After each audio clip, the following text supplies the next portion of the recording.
नमस्कार। आज हम डिस्कस करेंगे नेशनल इंटरनेशनल अफेयर के इंपॉर्टेंट क्वेश्चन। देखिए, नेशनल इंटरनेशनल अफेयर के इंपॉर्टेंट क्वेश्चन डिस्कस करेंगे। हर एक question exam point of view से इंपॉर्टेंट है। आपका आने वाला चाहे पेपर 1 का एग्जाम है, चाहे आपका आने वाला हाई कोर्ट का एग्जाम है, चाहे वो आपका पब्लिक सर्विस कमीशन का और कोई एग्जाम है, चाहे आपका राज्य चयन आयोग का कोई एग्जाम है, डेफिनेटली उन एग्जाम्स में आपको हेल्प मिलेगी, जैसे कि पहले भी मिलती रही है। क्वेश्चन नंबर 1 से डिस्कशन को स्टार्ट करते हैं। बोलते हैं recently which of the following country host 11th D8 summit. तो बोलते हैं कि अभी हाल ही में 11वें नंबर की जो D8 समिट है उसको जो है इसे शिखर सम्मेलन की मेजबानी जो है वो किस कंट्री के द्वारा की गई है। अक्सर हमने जो है वो अलग अलग तरह की समिट जो है पढ़ रखी, जैसे कि हमने G7 पढ़ रखा है, हमने G20 भी पढ़ रखा है। अब हम D8 जो है वो आज पढ़ेंगे। ये जो D8 ग्रुप है इसकी जो समिट हुई है अभी 11वें नंबर की, इसकी मेजबानी की गई है इजिप्ट के द्वारा। ऑप्शन बी जो है वो सही आंसर हो जाएगा। अब इजिप्ट ने इसकी मेजबानी की है। ये D8 है क्या, दिसंबर 19 2024 को इसकी मेजबानी की गई है। और D8 जो है वो एक ग्रुप है जिसकी स्थापना 1997 में जो था वो की गई थी।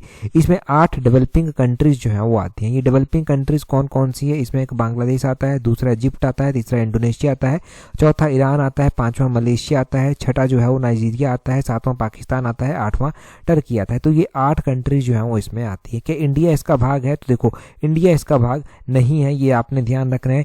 D8 का मेंबर जो है वो इंडिया नहीं है। अच्छा, अभी जो है वो हमने क्या पढ़ रहा था, G20 के बारे में भी मैंने आपको बताया। तो G20 जो समिट हुई थी, G20 समिट अभी किसके द्वारा जो था वो होस्ट की गई 2024 में। तो G20 का भी आपने ध्यान रखना है कि G20 जो होस्ट की गई 2024 में वो कौन सी कंट्री के द्वारा, वो ब्राजील के द्वारा जो था वो होस्ट की गई। ब्राजील ने रियो डी जेनेरियो सिटी में जो था वो इसको होस्ट किया था। G7 ग्रुप का होस्ट कौन है 2024 में, किसने इसको होस्ट किया था? तो G7 ग्रुप को 2024 में इटली के द्वारा जो था वो होस्ट किया गया था। एक इटली ध्यान रखना है G7 का। G20 का जो है वो आपने ब्राजील रियो डी जेनेरियो जो है वो ध्यान रखना है। और D8 का तो आपको इजिप्ट पता चल गया, इजिप्ट के कायरो में इसको जो है वो होस्ट किया गया है। तो एक क्वेश्चन और बन जाएगा यहाँ से कि इजिप्ट की कैपिटल जो है वो कहाँ पर है, क्योंकि कैपिटल के क्वेश्चन भी जो है वो पूछे जाते हैं एग्जाम में। तो इजिप्ट की कैपिटल का नाम कायरो जो है वो इजिप्ट की कैपिटल का नाम है। ये कायरो आपने इजिप्ट की कैपिटल ध्यान रखनी है। अब नेक्स्ट क्वेश्चन देखते हैं हमारे पास क्या बोलते हैं। नेक्स्ट क्वेश्चन में बोलते हैं यहाँ पर हमारे पास recently who has been appointed as new governor of Reserve Bank of India. तो बोलते हैं कि आरबीआई के यानी कि रिजर्व बैंक ऑफ इंडिया के अभी जो गवर्नर बनाए गए हैं वो कौन बनाए गए हैं। पहले तो शक्तिकांत दास आप देखते थे कि शक्तिकांत दास जो था वो आरबीआई के गवर्नर थे, परंतु इनका स्थान अभी जो है वो ले लिया गया है। किसके द्वारा इनका स्थान लिया गया है? संजय मल्होत्रा के द्वारा इनका स्थान जो है वो लिया गया है। अब संजय मल्होत्रा के द्वारा इनका स्थान लिया गया है। शक्तिकांत दास इससे पहले होते थे। रिजर्व बैंक ऑफ इंडिया की स्थापना जो था वो कब की गई थी? रिजर्व बैंक ऑफ इंडिया की स्थापना 1935 में जो था वो की गई थी। इसके जो फर्स्ट गवर्नर हुआ करते थे वो कौन थे? फर्स्ट गवर्नर थे इसके सर ऑसबॉर्न स्मिथ, सर ओ स्मिथ, इस तरह से भी आप ध्यान सकते हैं, ओ स्मिथ करके इनका नाम ध्यान रखें। और आपने ध्यान रखना है कि फर्स्ट इंडियन गवर्नर कौन थे रिजर्व बैंक ऑफ इंडिया के। तो ये भी तो पता होना चाहिए कि फर्स्ट गवर्नर कौन थे, फर्स्ट इंडियन गवर्नर कौन थे। तो फर्स्ट इंडियन गवर्नर की जब भी रिजर्व बैंक ऑफ इंडिया की बात की जाए तो CD देशमुख का नाम पता होना चाहिए। CD देशमुख, ये नाम इंपॉर्टेंट हो गया। अब रिजर्व बैंक ऑफ इंडिया 1935 में तो एस्टेब्लाइज कर दिया गया, परंतु इसको नेशनलाइज कब किया गया, इसका राष्ट्रीयकरण कब किया गया? तो इसको नेशनलाइज किया गया था 1949 में। 1949 में इसको नेशनलाइज जो था वो किया गया था। नेक्स्ट क्वेश्चन की ओर कदम बढ़ाएंगे। नेक्स्ट क्वेश्चन में पूछा गया है, बोलते हैं who has been appointed as the chairperson of the United Nation Internal Justice Council. तो एक IJC होता है, इंटरनल जस्टिस काउंसिल भी होता है। तो अभी हाल फिलहाल में UNIJC के, यूनाइटेड नेशन IJC इनके इंटरनल जस्टिस काउंसिल के जो है वो नए प्रेसिडेंट जो हैं और नए जो है वो चेयरपर्सन बनाए गए हैं। तो नए चेयरपर्सन इसके कौन बनाए गए हैं? वो इंडिया से संबंध रखते हैं। तो इंडिया के ये हैं Justice Madan B Lokur. Justice Madan B Lokur का नाम आपने ध्यान रखना। जस्टिस मदन बी लोकुर का नाम वैसे भी इंपॉर्टेंट है। क्यों इंपॉर्टेंट है अभी आप समझ जाएंगे। 2019 में जस्टिस मदन बी लोकुर को जो है वो अपॉइंट किया गया था सुप्रीम कोर्ट ऑफ फिजी में। सुप्रीम कोर्ट ऑफ फिजी में इनको जज of its non residence panel जो है वो बनाया गया था। मतलब जो इसमें जज तो इनको बनाया गया था सुप्रीम कोर्ट का जो फिजी है, फिजी कंट्री है, वहाँ का इनको जज बनाया गया था। ये नॉन रेजिडेंट थे तो नॉन रेजिडेंट पैनल का जो था वो इनको जज बनाया गया था। ये पहले ऐसे व्यक्ति बने थे जिनको आउटसाइड इंडिया जो था वो किसी कंट्री ने जज जो था वो सुप्रीम कोर्ट में अपने अपॉइंट किया था। और ये इंडिया में तो रह ही चुके हैं, परंतु ये बाहर भी जाकर फिजी में इन्होंने काम किया। अभी जो है ये यूनाइटेड नेशन में जो है वो जो इंटरनल जस्टिस काउंसिल है वहाँ पर जो है वो बने हैं। आप एक इंटरनेशनल कोर्ट ऑफ जस्टिस भी जो है वो पढ़ते हैं, ICJ जो है वो पढ़ते हैं, इंटरनेशनल कोर्ट ऑफ जस्टिस। तो इंटरनेशनल कोर्ट ऑफ जस्टिस के क्वेश्चन भी जो है वो एग्जाम में बनते हैं। क्या क्वेश्चन बनते हैं? एक तो क्वेश्चन सीधा बन जाता है कि इसका हेडक्वार्टर जो है वो कहाँ पर स्थित है। इसका हेडक्वार्टर हेग में स्थित है, हेग नीदरलैंड में जो है वो पड़ता है, तो हेग नीदरलैंड में इसका हेडक्वार्टर जो है वो स्थित है। दूसरा क्वेश्चन ये बन जाता है कि इंटरनेशनल कोर्ट ऑफ जस्टिस की स्थापना कब की गई थी? तो 1945 में जो था वो इंटरनेशनल कोर्ट ऑफ जस्टिस को जो था वो स्थापित किया गया था। इंटरनेशनल कोर्ट ऑफ जस्टिस के जो करंट टाइम में चेयरपर्सन है वो कौन है, या फिर करंट टाइम में इसको जो प्रेसिडेंट है वो कौन है? इंटरनेशनल कोर्ट ऑफ जस्टिस के प्रेजेंट टाइम में जो चेयरमैन है वो है नवाब सलमान। नवाब सलमान का नाम जो है वो आपने नवाब नहीं, नवाफ है ये F, और सलाम आपने ध्यान रखना है, नवाब सलाम जो है वो इसके जो है वो अभी क्या है, ये इसके प्रेसिडेंट जो है प्रेजेंट टाइम में देखने को मिलेंगे।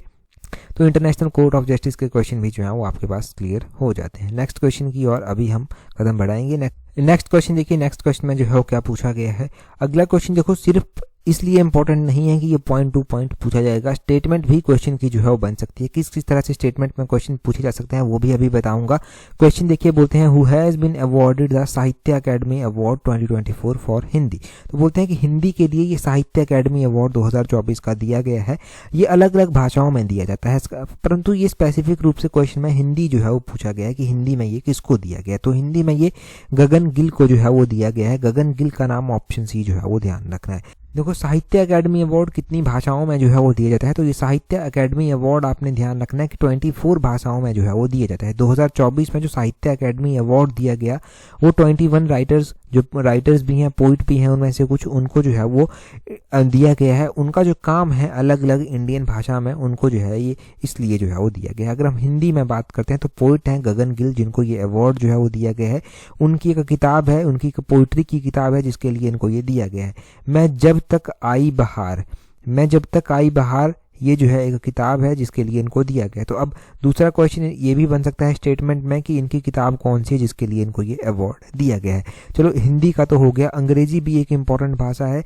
अंग्रेजी में जो है ये किसको दिया गया है? तो अंग्रेजी में ये जो है वो एक ऑथर है जिनका नाम है ईस्टर्न कीरे को ये दिया गया है, और इनका जो नोबल है उसके लिए इनको दिया गया है स्पिरिट नाइट्स, इनका नोबल है जिसके लिए इनको दिया गया है स्पिरिट्स नाइट, इनका एक नोबल है। तो हिंदी और इंग्लिश ये दोनों भाषाएं हैं, ये आपने ध्यान रखना है। और हमारा 24 लैंग्वेजेस में जो है टोटल दिया जाता है। एक क्वेश्चन पूछा जाता है कि इंडियन कॉन्स्टिट्यूशन के कौन से शेड्यूल में लैंग्वेजेस जो है वो मेंशन है। तो लैंग्वेजेस के बारे में कौन से शेड्यूल में बताया गया है? हमारे कॉन्स्टिट्यूशन के 8th शेड्यूल में जो है वो बताया गया है। 8th शेड्यूल में टोटल नंबर ऑफ लैंग्वेजेस जो है वो कितनी आती हैं? तो हमारा जो 8th शेड्यूल है उसमें टोटल नंबर ऑफ 22 लैंग्वेजेस जो है वो आती हैं। 22 लैंग्वेजेस उसमें आती हैं। और क्वेश्चन पूछने वाला ये भी क्वेश्चन पूछ सकता है कि साहित्य अकेडमी अवार्ड जो है वो कौन से ईयर में एस्टेब्लाइज किया गया था। तो साहित्य अकेडमी अवार्ड 1954 में जो था वो एस्टेब्लाइज किया गया था। कन्फ्यूजन हो सकता है कि अरे 8th शेड्यूल में 22 लैंग्वेजेस आती हैं तो साहित्य अकेडमी अवार्ड भी 22 लैंग्वेजेस में ही दिया जाता होगा। नहीं, ये 24 लैंग्वेजेस में जो है वो दिया जाता है। तो पब्लिक सर्विस कमीशन बहुत ही घुमा के क्वेश्चंस को पूछता है। अब किसी भी तरह से क्वेश्चन पूछा जाए लगभग हमने कवर कर ही लिया। यहाँ पर वही सब लिखा गया है, 24 लैंग्वेजेस में दिया जाता है। 1954 में इसको एस्टेब्लाइज किया गया था। अगला क्वेश्चन देखिए क्या बोलते हैं the first Ganges river dolphin tagging has been conducted by which of the following state. तो बोलते हैं कि पहली गंगा नदी डॉल्फिन की जो टैगिंग की गई है, ये आयोजन अभी बोलते हैं किस स्टेट के द्वारा जो है वो किया गया है, किस राज्य ने ये आयोजन जो है वो किया है। तो ये आयोजन जो है वो असम स्टेट के द्वारा जो है वो किया गया है। असम यहाँ पर ऑप्शन में आ जाएगा, बिहार 2 बार आ गया परंतु असम आपने यहाँ पर ध्यान रखना है। असम स्टेट के द्वारा जो है ये पहला डॉल्फिन टैगिंग जो है वो कंडक्ट किया गया है। अच्छा, असम के द्वारा डॉल्फिन टैगिंग जो है वो कंडक्ट किया गया है। क्या है ये डॉल्फिन टैगिंग, वो भी जानते हैं। देखो किया क्या गया, गंगा नदी में जो डॉल्फिन्स रहती हैं या फिर ये गंगा नदी के अलावा और भी नदियों में पाई जाती है, जैसे ब्रह्मपुत्र जैसी नदियों में भी डॉल्फिन देखने को मिलती है। तो उन डॉल्फिन्स को जो है वो टैग किया गया। टैग करने का मतलब है कि उनके साथ एक चिप टाइप में लगा दी गई। अब उनसे क्या होगा, उनसे जो है वो उनकी लोकेशन का पता चल सकेगा, वो किस तरह के हैबिटेट में रहती है, उनको जो है वो कैसे कैसे रहना पसंद है, किस तरह से जो है वो उनकी सारी एक्टिविटीज़ होती हैं, उन सभी के बारे में जो है वो पता चल सकेगा और उससे उनके संरक्षण में हेल्प मिल सकेगी। तो इस तरह से टैगिंग की गई है। टैगिंग की गई है, गंगा रिवर की जो डॉल्फिन्स हैं उनकी टैगिंग की गई है और इस टैगिंग से जो है वो इनके संरक्षण में हेल्प मिल जाएगी। ये फर्स्ट एवर सैटेलाइट टैगिंग है इन गंगा नदी की डॉल्फिन्स की और इससे पहले ऐसी टैगिंग नहीं हुई है। असम स्टेट के द्वारा ये की गई है। स्टेट का नाम बहुत ही ज़्यादा इंपॉर्टेंट है, तो ये आपको पता होना चाहिए। जल्दी से कमेंट करके आप मुझे एक बात बताओ कि असम की जो कैपिटल है वो कहाँ पर जो है वो स्थित है। कैपिटल ऑफ असम जो है वो कहाँ पर है।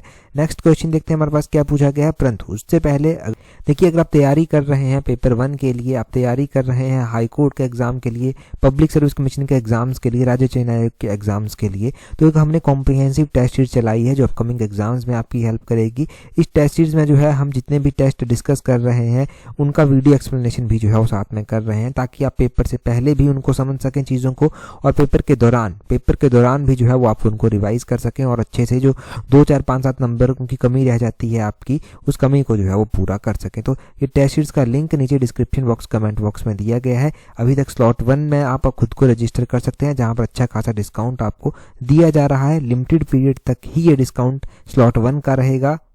और अगर तैयारी कर रहे हैं, अपनी स्टडी को एक अच्छी शेप देना चाहते हैं, तो ये आपके लिए एक अच्छा मौका है, यहाँ से आप अच्छी शेप दे सकते हैं। अगला क्वेश्चन देखिए क्या बोलते हैं who has been elected as the new chief minister of Maharashtra.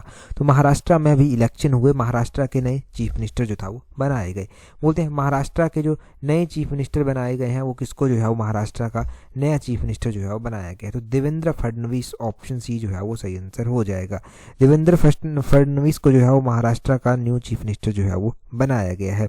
अब देखिए हम बात करते हैं महाराष्ट्र की। यहाँ पर अभी इलेक्शंस हुए थे, यहाँ पर चीफ मिनिस्टर का तो आपको पता चल गया कि देवेंद्र फडणवीस जो है वो महाराष्ट्र के नए चीफ मिनिस्टर बने हैं। यहाँ पर डेप्यूटी चीफ मिनिस्टर भी जो है वो बनाए गए हैं, यानी कि उप मुख्यमंत्री भी जो है वो बनाए गए हैं।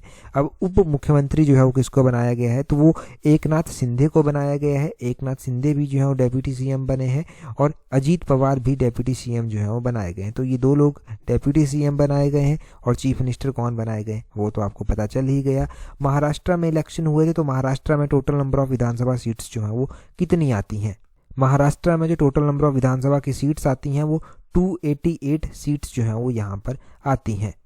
अब पब्लिक सर्विस कमीशन ना बहुत ही शार्पली क्वेश्चन पूछता है, वो महिलाओं के ऊपर ज़्यादा फोकस करता है, तो ये भी पूछ सकता है कि ये जो 288 सीट्स हैं इसमें से कितनी महिलाएं जो हैं वो हैं। तो 288 सीट्स में से 21 महिलाएं जो हैं वो अभी तक जीत कर जो है वो आई हैं। ये पता चला आपको कि 21 महिलाएं जो हैं वो टोटल जीत कर यहाँ पर आई हैं।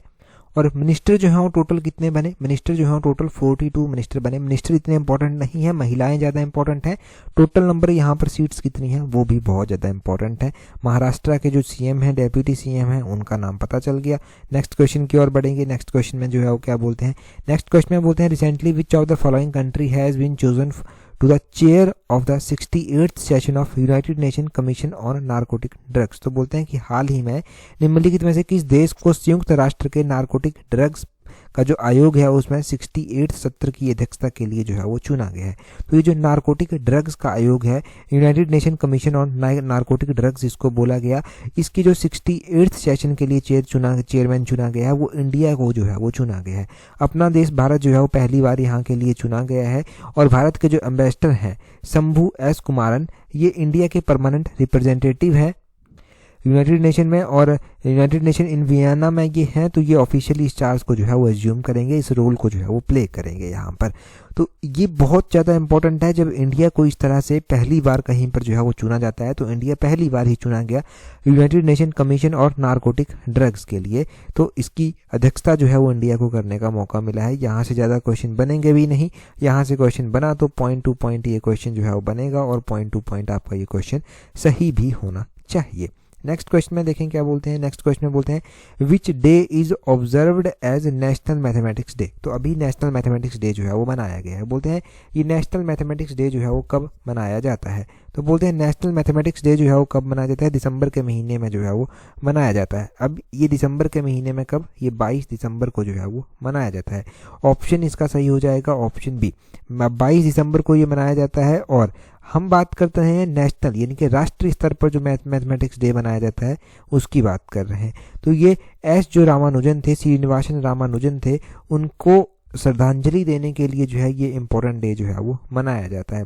जो अभी 2024 में नेशनल मैथमेटिक्स डे मनाया गया, उसकी जो थीम रखी गई थी वो रखी गई थी mathematics a bridge to innovation. ये थीम जो है वो इसकी रखी गई थी 2024 के लिए।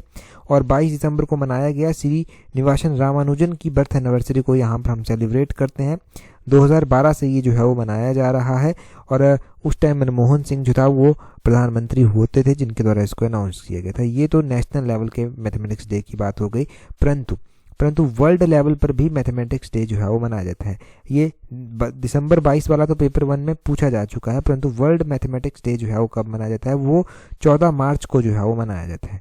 14 मार्च को जो है वो मनाया जाता है, तो उसको भी ध्यान रखें। वर्ल्ड लेवल का मैथमेटिक्स डे हो गया, हमारा राष्ट्रीय स्तर का मैथमेटिक्स डे हो गया, वो दोनों इंपॉर्टेंट है। दिसंबर महीने में जो इंपॉर्टेंट डे मनाए जाते हैं उसमें वर्ल्ड एड्स डे आता है, वो 1 दिसंबर को मनाया जाता है। 2 दिसंबर को वर्ल्ड कंप्यूटर लिटरेसी डे मनाया जाता है। 4 दिसंबर को जो है वो नेवी डे मनाया जाता है। और 7 दिसंबर को आर्म्ड फोर्सेस फ्लैग डे मनाया जाता है। 10 दिसंबर का डे मैं बहुत बार बताता हूँ आपको कि इम्पोर्टेंट है, ह्यूमन राइट डे, इस दिन हम मनाते हैं। और नेशनल एनर्जी कंजर्वेशन डे भी मनाते हैं वो हम 14 दिसंबर को जो है वो मनाते हैं। 16 दिसंबर को हम विजय दिवस के रूप में मनाते हैं। और 19 दिसंबर को गोवा लिबरेशन डे मनाते हैं। तो गोवा लिबरेशन डे का ये भी क्वेश्चन बनता है कि कब मनाया जाता है, तो गोवा लिबरेशन डे 19 दिसंबर को मनाया जाता है। किसान दिवस यानी कि फार्मर्स डे हम कब मनाते हैं? वो हम 23 दिसंबर को जो है वो मनाते हैं। और 25 दिसंबर को तो क्रिसमस मनाते हैं। और 29 दिसंबर को जो है वो इंटरनेशनल बायोडाइवर्सिटी डे जो है वो मनाते हैं। तो इस तरह से आपने दिसंबर महीने के ये इंपॉर्टेंट डेज भी जो है वो रिवाइज कर लिए। 22 दिसंबर का डे काफ़ी इंपॉर्टेंट था। अगला क्वेश्चन देखिए क्या बोलते हैं where is Sariska tiger reserve in Rajasthan. तो बोलते हैं टाइगर में ये सरिस्का टाइगर रिजर्व है, परंतु है तो ये राजस्थान में, सही बात हो गई, राजस्थान में है, परंतु ये है कहाँ पर? ये यहाँ पर पूछा गया है राजस्थान में। तो देखो राजस्थान के अलवार डिस्ट्रिक्ट में ये आता है। अलवार ऑप्शन बी जो है वो सही आंसर हो जाएगा। अब नेशनल पार्क के ऊपर भी क्वेश्चन बनता है। ये जीके का बड़ा ही कॉमन सा क्वेश्चन है, परंतु फिर भी यहाँ पर ये क्वेश्चन गलत होने की संभावना जो है वो रहती है। बहुत बार ये क्वेश्चन गलत हो जाता है क्योंकि बहुत सारे नेशनल पार्क हमारे पास यहाँ पर देखने को मिलते हैं। तो इम्पोर्टेंट 1 हम यहाँ पर रिवाइज करते हैं। तो बड़े बेसिक से जो नेशनल पार्क है उसमें खजीरंगा नेशनल पार्क आ जाता है जो कि असम में स्थित है। एक दछीगम नेशनल पार्क आता है। दछीगम नेशनल पार्क कहाँ पर है? ये जम्मू कश्मीर में जो है वो आता है। उसी तरह जो है वो एक दुधवा नेशनल पार्क जो है वो आता है। दुधवा नेशनल पार्क उत्तर प्रदेश में स्थित है। गिर फॉरेस्ट नेशनल पार्क आता है जो कि गुजरात में स्थित है। और बांधवगढ़ नेशनल पार्क भी आता है जो कि मध्य प्रदेश में स्थित है। जिम कॉर्बेट नेशनल पार्क आता है। Jim Corbett national park Uttarakhand में जो है वो आता है। यहाँ पर ऑप्शन में रणथंभौर भी दिया गया है। रणथंभौर भी एक नेशनल पार्क आता है जो कि राजस्थान में ही जो है वो स्थित है। एक पेंच टाइगर रिजर्व जो है वो आता है। पेंच नेशनल पार्क भी आप बोल सकते हैं, ये मध्य प्रदेश में जो है वो आता है। एक दुधवा तो हमने पढ़ लिया है ऑलरेडी, उत्तर प्रदेश में आता है। नंदा देवी नेशनल पार्क आता है, वो उत्तराखंड में आता है। पेरियार नेशनल पार्क केरला में आता है। वैली ऑफ फ्लावर बहुत ही ज़्यादा इंपॉर्टेंट है, ये valley of flower national park Uttarakhand में जो है वो आता है। अब क्वेश्चन पूछने वाला बड़ा ही सिंपल सा क्वेश्चन पूछता है कि जो इंडिया का पहला नेशनल पार्क है वो कौन सा है? फर्स्ट नेशनल पार्क पूछ लेगा वो इंडिया का। तो फर्स्ट नेशनल पार्क आपने इंडिया का ध्यान रखना है कि इंडिया का फर्स्ट नेशनल पार्क है जिम कॉर्बेट नेशनल पार्क। इसकी स्थापना कब की गई थी? ये बड़े ही बेसिक लेवल के एग्जाम्स में पहले क्वेश्चन पूछ जाते थे, परंतु आपने ध्यान रखना है कि ये 1936 में जो था वो जिम कॉर्बेट नेशनल पार्क जो था वो बना था। और ये इंडिया का पहला नेशनल पार्क है। इसको जो है वो पहले, इसका जो ओरिजिनल नाम है वो हेले नेशनल पार्क भी जो है वो इसको पहले बोलते थे, परंतु जिम कॉर्बेट नेशनल पार्क बाद में चलकर इसका नाम जो है वो पड़ता है। तो ये सब हो गया यहाँ से। अगला क्वेश्चन देखिए क्या बोला गया है। अगले क्वेश्चन में बोलते हैं which continent has the largest number of countries. तो हमारे पास जो है वो अलग अलग कॉन्टिनेंट्स जो हैं वो आते हैं। तो बोलते हैं कि कॉन्टिनेंट्स जो हैं वो आते हैं, इसमें से जो है वो कौन सा कॉन्टिनेंट ऐसा है जिसमें सबसे ज़्यादा जो है वो कंट्रीज जो है वो आती हैं। तो अगर हम बात करें कि सबसे ज़्यादा कंट्रीज कौन से कॉन्टिनेंट में आती हैं, तो वो आती हैं कहाँ पर? अफ्रीका में। ऑप्शन सी जो है वो सही आंसर हो जाएगा। हमारे पास लगभग 7 कॉन्टिनेंट जो है वो आते हैं, जिसमें एशिया एक कॉन्टिनेंट आता है, ये सबसे बड़ा कॉन्टिनेंट जो है वो आता है। एशिया लार्जेस्ट कॉन्टिनेंट आता है और एशिया के बाद अफ्रीका सेकंड लार्जेस्ट कॉन्टिनेंट जो है वो आता है। सेकंड लार्जेस्ट ये आता है। तो सबसे छोटा कॉन्टिनेंट कौन आता है? तो ऑस्ट्रेलिया कॉन्टिनेंट ऐसा है जो कि सबसे छोटा कॉन्टिनेंट जो है वो आता है। सबसे छोटा कौन सा है? ऑस्ट्रेलिया है। जो 7 कॉन्टिनेंट आते हैं उसमें एक एशिया हो गया, एक अफ्रीका हो गया, एक तो ऑस्ट्रेलिया हो गया। और एक नॉर्थ अमेरिका है, एक साउथ अमेरिका है, एक यूरोप है, एक अंटार्कटिका है। तो ये आपने साथ के साथ कॉन्टिनेंट जो है वो ध्यान रखने हैं, क्योंकि कॉन्टिनेंट से भी एक क्वेश्चन जो है वो एग्जाम में बनेगा और ये बेसिक एनसीईआरटी लेवल के क्वेश्चन है, ये कभी भी एग्जाम में गलत नहीं होने चाहिए। अब यहाँ पर एक बात हो रही है कि सबसे ज़्यादा कंट्रीज जो है वो अफ्रीका में जो है वो आती हैं। तो अफ्रीका में टोटल नंबर ऑफ कंट्रीज जो है वो कितनी आती हैं? तो अफ्रीका में लगभग 54 कंट्रीज जो है वो आती हैं।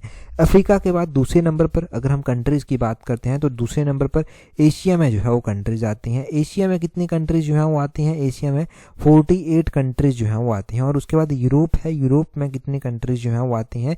यूरोप में जो है वो 44 कंट्रीज जो है वो आती हैं। ठीक है जी, ये आपने ध्यान रखना है।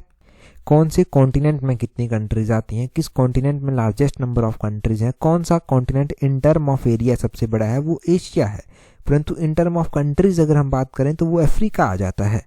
सबसे छोटा कॉन्टिनेंट हमारे पास ऑस्ट्रेलिया आता है और ऑस्ट्रेलिया कॉन्टिनेंट सबसे छोटा कॉन्टिनेंट है। ऑस्ट्रेलिया में कितनी कंट्रीज आती हैं? ऑस्ट्रेलिया में 14 कंट्रीज जो हैं वो आती हैं। सबसे कम कंट्रीज किस कॉन्टिनेंट में आती हैं? तो सबसे कम कंट्रीज साउथ अमेरिका में जो है वो आती है। साउथ अमेरिका में कितनी कंट्रीज आती हैं? साउथ अमेरिका में सिर्फ 12 कंट्रीज जो हैं वो आती हैं। तो ये अब सारे के सारे डाउट आपके क्लियर जो है वो होने चाहिए। नेशनल इंटरनेशनल अफेयर में ये ज़रूरी नहीं कि सिर्फ और सिर्फ करंट अफेयर ही पूछा जाए, वहाँ पर आपकी ओवरऑल जनरल अवेयरनेस जो है वो चेक की जाती है। वो आप पहले के पेपर 1 को उठाकर जो है वो देख सकते हैं कि किस तरह से क्वेश्चंस जो है वो पूछे गए हैं, और उसी पैटर्न को हम यहाँ पर भी फॉलो कर रहे हैं ताकि अपकमिंग एग्जाम्स में आपको हेल्प मिल सके, कोई दिक्कत ना आए। और उसके लिए टेस्ट सीरीज भी हमने चलाई है ताकि आपकी स्टडी को एक अच्छी शेप जो है वो मिल सके। तैयारी करना इज़ नॉट एनफ, परंतु तैयारी के साथ साथ प्रैक्टिस करना ये आपकी स्टडी को कंप्लीट करता है। और कोशिश करें कि हमेशा आपकी स्टडी किसी न किसी वे से कंप्लीट हो पाए। नेशनल इंटरनेशनल अफेयर के लिए हमने उत्तीर्ण सीरीज चलाई है और इसकी अलग से प्लेलिस्ट भी जो है वो बनाई हुई है। तो प्लेलिस्ट में ये सारे पार्ट आपको मिल जाएंगे। जो अभी 2024-25 के एग्जाम्स के लिए नई प्लेलिस्ट बनाई है उसको अभी फॉलो करना, क्योंकि उसमें अच्छे क्वेश्चंस हैं करंट अफेयर के। अब पहले वाले तो जनवरी फरवरी मार्च के थे, 2024 के वो तो पुराने हो गए। अभी 2024-25 की ये अलग से प्लेलिस्ट बनाई गई है, जिसका ये पार्ट 8 हमने आज डिस्कस किया। और देखिए क्वेश्चन क्या है। क्वेश्चन से पहले परंतु टेलीग्राम पर अगर आपने हमें ज्वाइन नहीं किया है तो अपने टेलीग्राम से @allexam31 सर्च करना, आपको हमारा टेलीग्राम चैनल मिल जाएगा। टेलीग्राम पर ही व्हाट्सएप ग्रुप का लिंक है, उसको भी ज्वाइन कर लेना। क्वेश्चन देखिए, क्वेश्चन में बोलते हैं recently which Indian has been named as one of the 6th champion of the Earth award for 2024। तो बोलते हैं कि अभी हाल फिलहाल में जो है वो बोलते हैं कि किस भारतीय को जो है वो champion of the Earth award के लिए नामित किया है। तो टोटल 6 व्यक्तियों को ये अवार्ड दिया गया है। एक इनमें से इंडियन भी हैं जिनको ये champion of the Earth award 2024 जो है वो दिया गया है। तो आपने कमेंट करके बताना है इन भारतीयों का नाम, इस भारतीय व्यक्ति का नाम जिनको ये अवार्ड जो है वो दिया गया है। पिछली P7 सीरीज में ये हमने पहला ही क्वेश्चन पढ़ा था, डिटेल में मैंने बताया था। अभी आप कमेंट करके बता दीजिए। That's all for today. Thank you very much for watching and listening it very patiently.